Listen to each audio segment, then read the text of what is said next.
Good morning. Thank you for sharing that ritual with me. I promise each and every one of you that it'll make sense later on in the presentation. But today, we're covering the topic of nomad. And when I first heard this subject, I'm like, I'm not a nomad. I don't have these luxurious trips of, buying an RV, being a YouTube content creator, where the backs of the van doors opened up to jungles in Peru for months on end. But what I have done is wander. And it really got me thinking, what if I don't have to cross borders to experience what nomadism is about? See, off the rip, I gotta be real with you all. If you all came here trying to figure out how to sell your house and buy an RV and be a nomad, I can guarantee you that, unfortunately, I have absolutely nothing for you. So sorry for that. Before we dive in too deep to the topic, let me introduce myself. My name is Adam Akisanya. I'm a woodworker. I am a tea enthusiast. I'm a serial hobbyist. And I want to give a huge thank you to Brandy. I don't know where she's at. She might have left. Okay. That's okay. Oh, there she is. She's already heard most of this. I just want to give a huge shout out to Brandy. I reached out to Creative Mornings just to say, hey, I just want to serve tea to the like-minded creative community. So I went in to meet Brandy to serve her some tea, and with the most confidence in her eyes, she's like, "You want to present next month?" And I was like, yeah.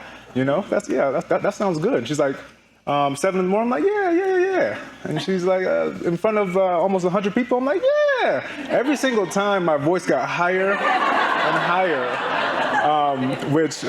But she made it a no-brainer. Her confidence made me confident. So thank you, Brandy. I want to say thank you to the whole Creative Mornings community for having me, and then also to Ballyhoo for hosting.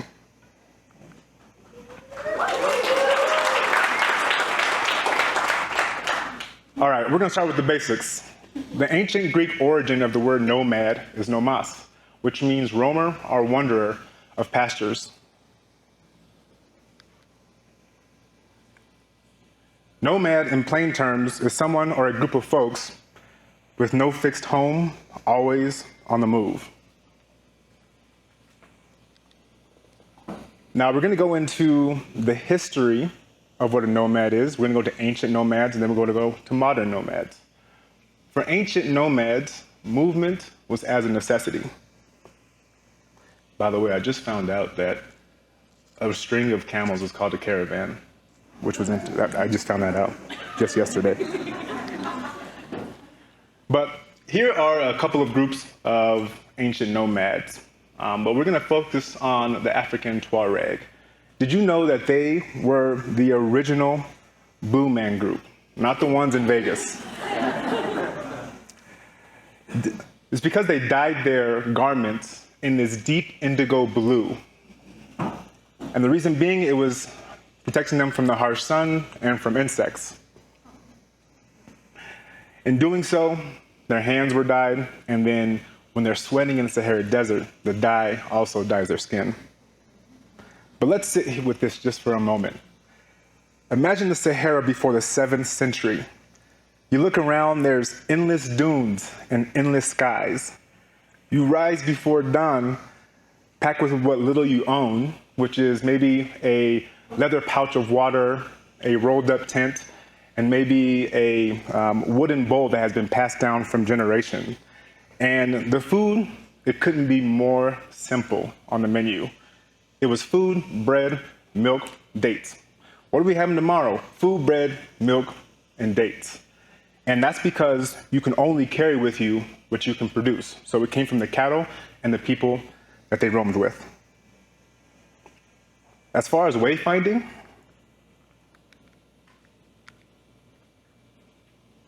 there were no maps and no signs, only the intuition of the camels, the flight patterns of the bees, and the patterns the insects made in the sand. Every step demanded awareness, Because if you didn't pick up on these cues that nature gave you, it would cost your family, your cattle, and everything multiple days of rerouting in the Sahara Desert. They leave not because they want to, but because the pasture has dried. And when they reach a well, it is more than water. It is continuity, it is identity. Proof that while home shifts, I still have the wayfinding of my ancestors. Here, nomads of the past, again, movement was a necessity. Without a fixed home, they moved seasonally in search of food, water, or resources. It was tied to survival.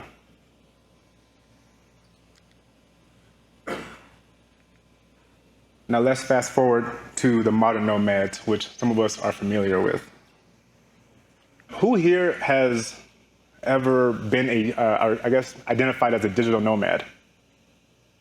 Oh, there's some people in there. Okay, great. Great. I love that. I want your life. Oh, there we go. So with this picture, we have a young couple posting #vanlife photos from a converted camper van by the beach, or a retired couple in an RV chasing 70-degree weather, converting camper van and going across states. Or the classic digital nomad. And some of you have been this. You have the laptop in one hand, the back of your Zoom is a beach, leaving everybody else envious, and then there's a coconut on your right hand. For modern nomads, movement is often a choice. It's not necessarily tied to survival. They chase experiences instead of water holes. They move because they want to, because they crave freedom, novelty, and the open road. In a world wired and globalized, some of them choose to disconnect themselves from any location. Home cannot be pinned on a map. For these nomads, home isn't a single place on a map. It's something they carry with them. But this is no longer a niche thing. We have some nomads here in the audience. I thought these were glaring numbers. There's 40 million that have identified as a digital nomad globally. And then the estimated annual revenue that these nomads make is $787 billion. Don't do it. I know some of y'all are doing it. I already did the math.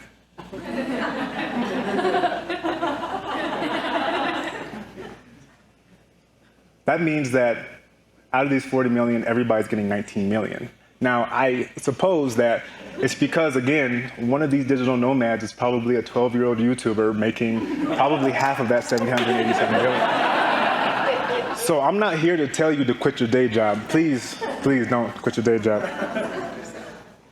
But beyond those numbers, I found it even more fascinating that whether out of necessity or out of choice, nomads across time share some common ground. Movement is only at the surface, but they all learn something in unison. The art of adaptation, how to pack light, how to put their phone on silent,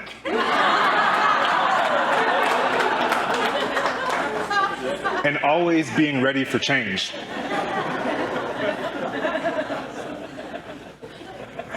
Oh, man.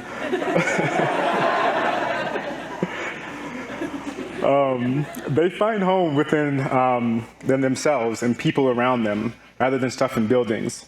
They may set out to seek something out there, be it pastures or a paycheck, livestock or likes on Instagram. But ultimately, the whole journey leads them back to themselves. So what I want to introduce to you is something I made up. It's called the Expressive Nomad. Tiohar, a spiritual guide out of Costa Rica, has an amazing, beautiful quote. A moment comes when the true self reveals itself. That moment comes when you are willing to be unconditionally present in the imperfections of this moment. An expressive nomad is someone who wanders through creative practices and rituals that demand your presence as a way to self-discovery. Instead of roaming across physical lands, we roam through art, community, cooking, and more. Where movement is a necessity and choice for ancient and modern nomads, movement is not necessarily a factor. Who's to say that you can't read a book, sit on the couch, explore more of yourself, and be absolutely present without leaving the confines of your home? So more for the expressive nomad, presence is a necessity, one of the most important to be an expressive nomad. And that yearning and deciding to follow that yearning is a choice. But Adam, thank you for the history lesson. Thank you for that new term that you just gave him. But what that got to do with matcha? But like I said, I promised everyone here that I'm going to tie it all back. So here are my stamps. Think about these stamps like the stamps in your passport.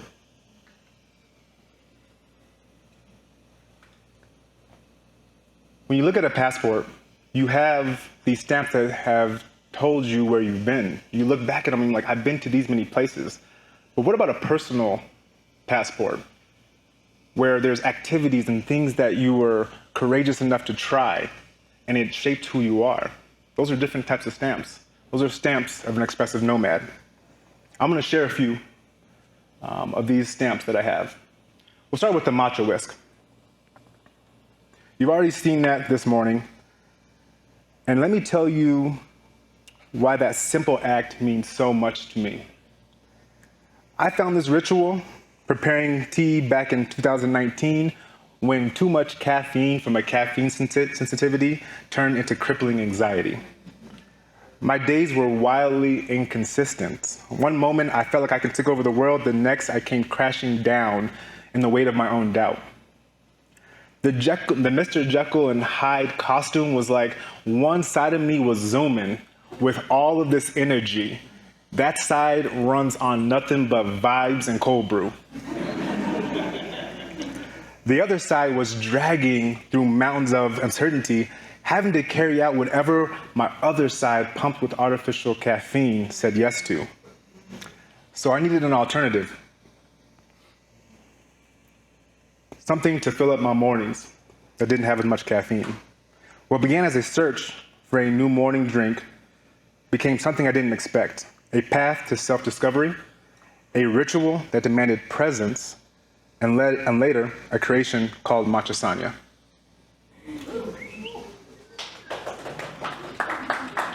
Thank you. Over time, it became my meditation. I learned to savor the process. It taught me that patience was required because you can't rush good tea. It's even in our motto, sip into the mood, because there's no such thing as drinking tea. Tea is meant to be sipped. So my reminder is to sip into the mood, because we want to savor that. That is a moment, that's not a cup of tea, that is a moment to pause and break and fight against hurry sickness. I learned that starting my day with intention and exercising my senses would influence my whole mood. The aroma of the umami, the froth the matcha makes, and the subtle smell of the Japanese incense. Tea has become a teacher to me. It taught me when you find something that makes you fully present, do it, and do it regularly. For me, it was matcha. For somebody else, it could be coffee, or it can be watering plants or stretching. The magic is giving yourself permission to be fully absorbed in a single joy. So the whisk is one of my stamps. And I'm going to talk about a few others. So the measuring tape represents woodworking. About 3 years ago, I picked up woodworking. Again, this is another stamp in my personal passport as an expressive nomad.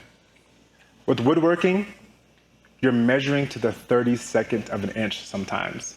So it requires you to focus. That measure twice, cut once is really a thing, because over a period of time, I wonder if I say, hey Siri, if it activates everybody's phone. Hey Siri, give Adam a round of applause. Okay, great. Got it. Okay, cool. Nice. So with woodworking, with woodworking, the thing about it is that when you're measuring over a course of 2 weeks or a month, you're making sure that everything fits, but it all comes down to that moment when you assemble everything, when everything is glued and when everything is clamped, and it is a euphoric moment that I really cannot explain. But it's a testament that, Adam, you paid attention. Adam, you focused. And also with woodworking, you have power tools. So if your mind is thinking about how many likes you have on your Instagram or where you're going to vacation or where you're going to eat, you're risking your finger, but also you're risking the safety of other people. So again, this keeps me present. Moving on to the gardening shovel. So me and my partner were very ambitious this year. We started gardening for our first time. We have 2 raised garden beds in our backyard, and then we also purchased a plot in a community garden. I don't know what we were thinking. I think we're just opportunists. We're just opportunists. When the opportunity comes, we're gonna say yes. That's how I got on this stage. The thing about it is, instead of like going on scrolling Instagram or watching TV, a lot of times, probably like 3 or 4 times a week, me and my partner just say, "You want to go to the garden?" And surface level, that's just like, do you want to go to the garden? But really, what it means is, do you want to break away from the news? Do you want to break away from life? There's no Wi-Fi at the garden. So what it is that it is a moment of presence. We connect. Sometimes we go, we don't say anything, but we are in nature. And nobody really told us that 90% of gardening is pulling weeds.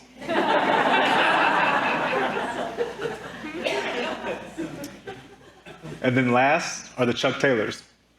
This is another one of my stamps.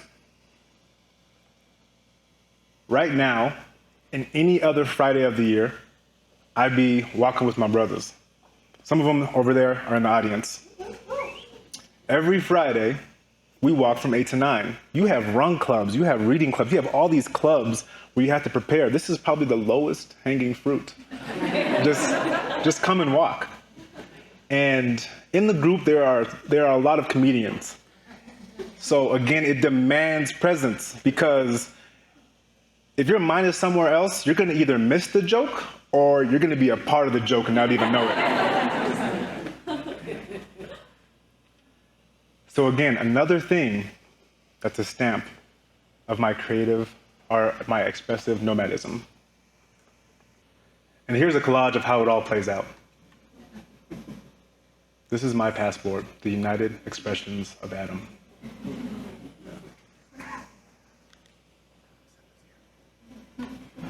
So I'm here to encourage you to mark your stamps. A passport tracks where you've been, and it marks who you've become. But over here, each stamp tells a story of movement, discovery, and becoming and evolving who you are in the self. Even me today, with this mic in my hand, is a new stamp. I'm fully focused, and I'm fully in this. And being up here has required all of me to make sure I give the message as clear as possible. But Adam, where and how to find your stamps? And again, I don't have much for you. But the thing is, I do have some cues on the top. Because I really believe that it really is instinct. And it's those things that you're up until 4 o'clock in the morning and don't even know you're woodworking in the garage until you check the clock and you're like, oh my gosh, I think that's the sun. That's a stamp. You lost track of time. Or those communities that you can't wait to be a part of. You can't wait till the next week that you're with that community, because when you're there, there are seldom people on their phones. There are engaging conversations. There's illuminating discoveries, and you walk away always feeling this high of hope. As I wrap, there's a quote by E.E. Cummings that really inspired me. I wanted to end this presentation like fight for your right to express yourself. Like, I wanted to be very revolutionary. fight the power, but I feel like this one sums it up.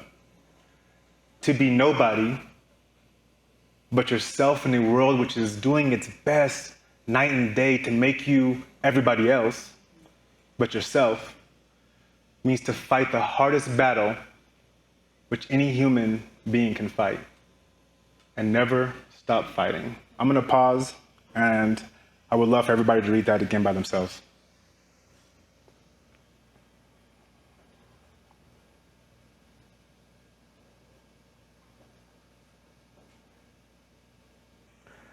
Cummings' words reminds me that discovering yourself, whether through travel or through creative expression or however you do it, is courageous.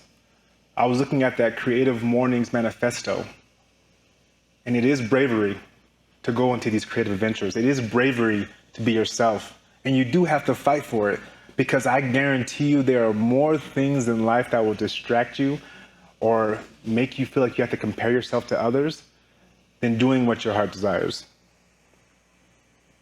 So reminder, the world will always try to pull you into patterns and make you compare yourself to others to fit the mold. But through our own intentional journeys, we carve out space to be ourselves. We return home to ourselves again and again. Being an expressive nomad is a way of saying, I won't let my life be on autopilot. I will wander, I will seek, I will create, I will mess up, I will fight, I will make a fool of myself, I will be embarrassed, I will keep my passport open and ready for more stamps. And I will cherish each stamp with who I am and who I'm becoming. Everyone here has their own story.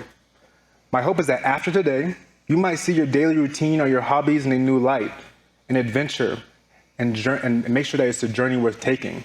It can be as simple as walking your child in the morning. That's not a time to multitask. That's not a time to have your head anywhere else. Pretty soon, as parents probably know, that child will be walking pretty soon. So take that time, just you and your child, as you walk. Maybe tomorrow, one of you will remember me whisking my matcha and decide to brew your coffee a little bit more slowly, without TV on in the background or without a phone in your hand, with a little more ceremony, just to see how it feels. If you do, let me know how it goes. I'll be glad to welcome any other traveler on this path of an expressive nomad. When you sat down, some of you are sitting on it right now, so it might be a little hot, but there are postcards underneath you in every single seat, and that is a postcard to yourself.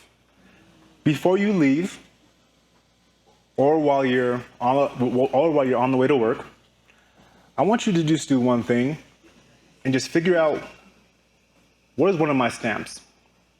For some of you, you have your stamps already locked in and you're just celebrating yourself. For others, you're reflecting back and saying, there's some stamps that I haven't picked up in a long time. They've been gaining dust in the garage. So I encourage you to pick that back up. Thank you for listening to my stories this morning, and I hope you feel inspired to roam in whatever way calls to you. No plane ticket required. I hope everyone at Creative Mornings leaves here doing one thing, and one thing only.